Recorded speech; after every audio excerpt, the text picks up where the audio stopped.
Recording live from the Hoban Law Group here in Denver, Colorado, I'm your host, Eric Singular. Welcome to the Hoban Minute. The Hoban Minute is dedicated to exploring the history, the policy, the legal issues, and the newest developments shaping the global cannabis industry. Originally, we had a different vision for the release of this podcast. However, we are compelled to address the impact of coronavirus on cannabis. In recent weeks, we've seen markets nosedive, businesses shut down, and local, state, and federal governments enforce social distancing. To put it very simply, things are uncertain. And for many of us in the hemp and marijuana industries, we are left asking, what does this mean for my business, for my employees, for the farmers, for myself? That's what we are here to discuss on this special series, Coronavirus and Cannabis. We'll be speaking with guests from around the world to address these concerns and to offer some perspective on the uncertainties posed by coronavirus. Nonetheless, I'm sitting here with Bob Hoban, the president and founder of the Hoban Law Group. Bob, life has to go on. What do we do given the uncertainties we are facing? Well, you nailed it. Life has to go on. The show must go on, and it doesn't mean that we don't need to pay attention to all of the issues around us, and we don't need to be smart and caring and thoughtful. Those are not things that I'm suggesting that we need to ignore. But for those of us that have our own businesses, for so many of our clients, for so many people in the industry that are all in, so to speak, into their business and to building something that's sustainable in this nascent industry, which is so exciting and so limitless in terms of its possibilities, we need to address issues that people should be thinking about. That's the intent of covering this issue in such a timely manner in real time and talking with people from around the world to get different perspectives. Some people don't even know what questions to ask, and that's natural. There's nothing wrong with that. So we figure we would help by providing some questions, providing some answers, and providing perspectives that people should incorporate into their thinking, because we can't simply sit back, pack it up, and see what tomorrow brings. We need to make sure that we're asking questions, getting answers, and moving things forward. We have to adapt.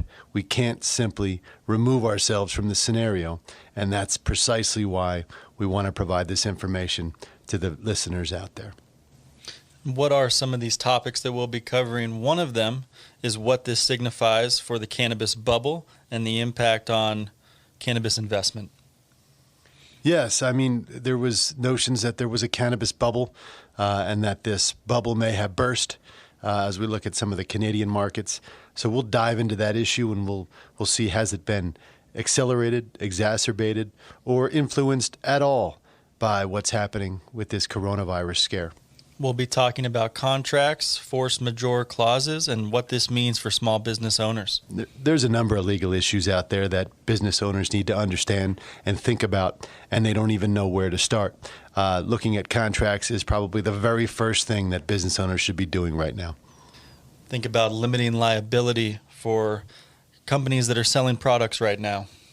Liability is always a concern for small business owners, but in light of what's happening around us with shutdowns, with a contagion in the air, business owners, product manufacturers, distributors need to be even more careful.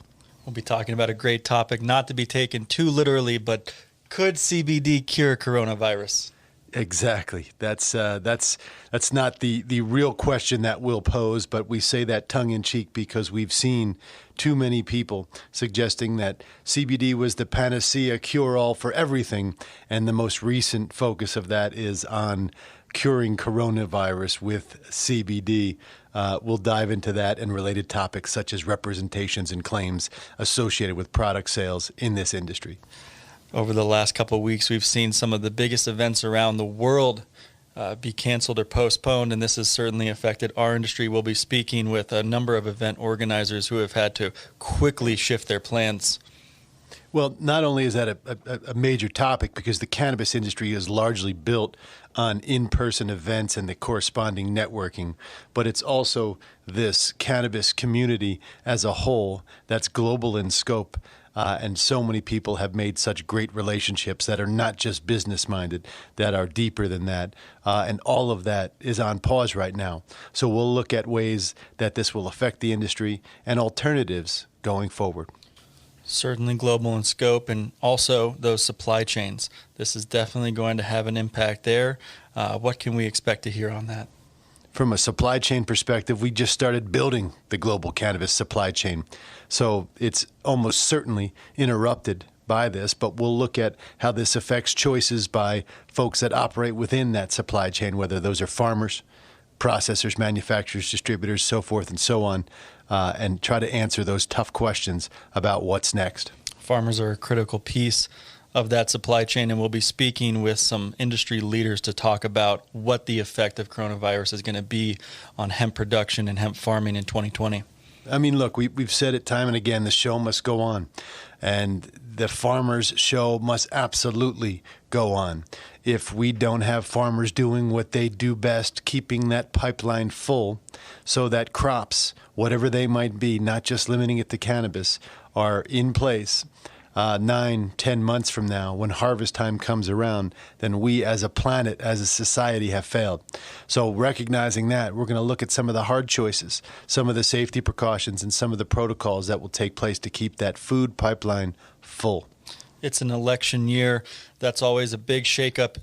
No matter what, we'll think about what are the implications on policy, and is this going to affect discussions in D.C. around potential federal legalization? Yeah, I mean, the fact that we're sitting here talking about a cannabis industry that's global in scope reflects a tremendous amount of progress globally in a very, very short period of time. Will this virus impact that? Will it slow it down? Will it create additional accelerated opportunities from politicians, policymakers, and governments around the world? Is the world going to be the same? We're going to think about how to prepare for the next crisis. We have a lot to cover in the days to come. We hope you tune in and stay posted. Thank you for tuning in to this episode of the Hoban Minute special series on coronavirus and cannabis. You can head on over to Hoban.law for more information on this podcast or the Hoban Law Group. If you have any ideas for subjects that we should be covering or any questions you want to pose to Bob or myself, shoot us an email at media@Hoban.law. And stay tuned for the next episode on this special series, Coronavirus and Cannabis.